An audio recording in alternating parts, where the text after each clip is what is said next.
Kembali lagi di Bacot, bahas curhatan otomotif. Kali ini pesertanya itu berasal dari Bandung ya, dengan motornya itu Vario 150 ya. Walaupun ini nggak tahu Vario yang old ataupun yang new, harusnya sih ya nggak terlalu jauh beda lah ya.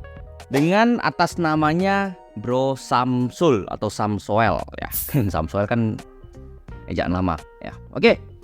Jadi ini ada pertanyaannya ya, atau curhatan lah ya memang. Dan ini benar-benar kayak nggak terlalu panjang lebar tapi berguna banget ya. Oke, aku bakal bacain langsung. Kang, bisa tolong dibantu jelaskan manfaat dan ruginya bore up motor standar buat ojol?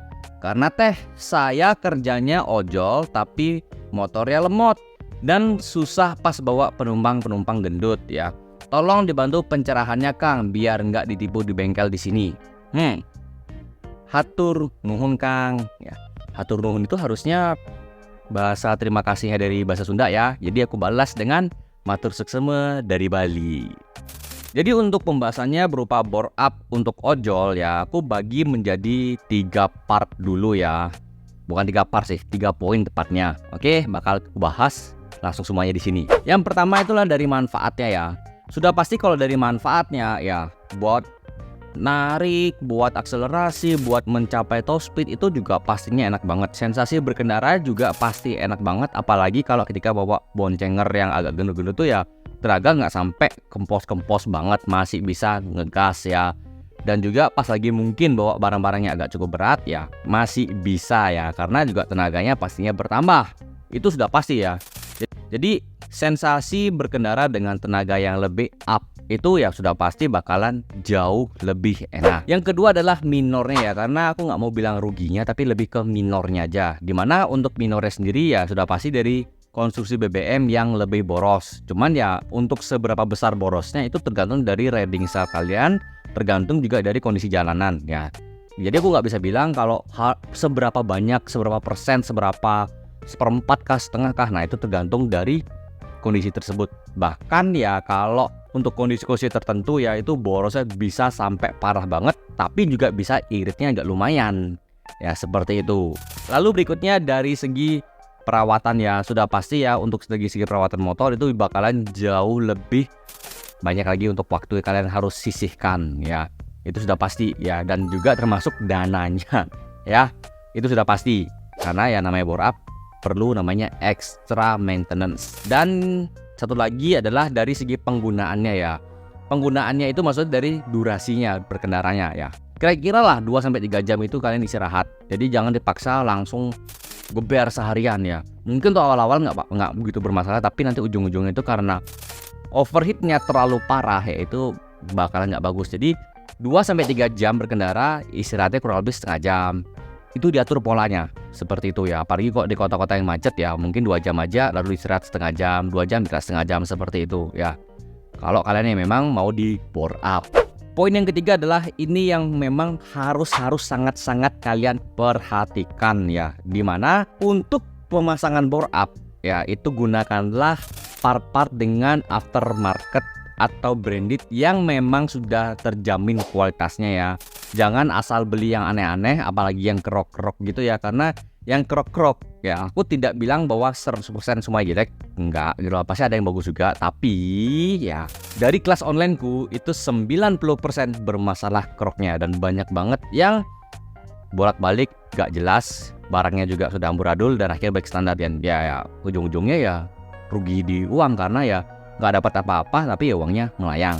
Lalu berikutnya adalah dari segi pemasangan ya. Nah pemasangan sendiri pun juga kasihlah waktu gitu loh, jangan dikejar-kejar, minta 3 jam lah, minta 6 jam lah, minta sehari lah, itu kok bisa jangan. Karena ya namanya pemasangan bore up itu nggak bisa langsung sekedar jadi beres gitu loh. Karena ya bisa dibilang pengerjaan itu harus hati-hati, harus presisi. Belum lagi proses porting polisnya, perakitannya lagi, kemudian juga settingnya, dan pastinya itu namanya tester ya, atau di testing dulu apakah layak pakai apa enggak, sudah oke apa enggak. Nah itu harus dikerjakan bener-bener yang rapi banget ya. Kalau aku biasanya kurang lebih 3-5 hari minta waktu, karena ya nggak mau diburu-buru supaya hasilnya tetap Oke, lalu kalian juga waspadai ya terhadap oknum-oknum yang mewajibkan memakai eco racing bahkan knalpot racing. Ya, itu sangat hati-hati karena ya motorku aja ya NMAX sudah bore up stroke up hingga 200 cc itu masih menggunakan eco standar dan knalpot standar. Karena aku memang nggak mau pakai eco racing ya, benar-benar ribet gitu loh. Dan aku juga penggunaan untuk sehari-hari doang, jadi yang nggak terlalu gimana banget sih pakai eco racing. Lalu kenapa aku pakai knalpot standar ya sama lah sih ya, masih penggunaan harian gitu loh.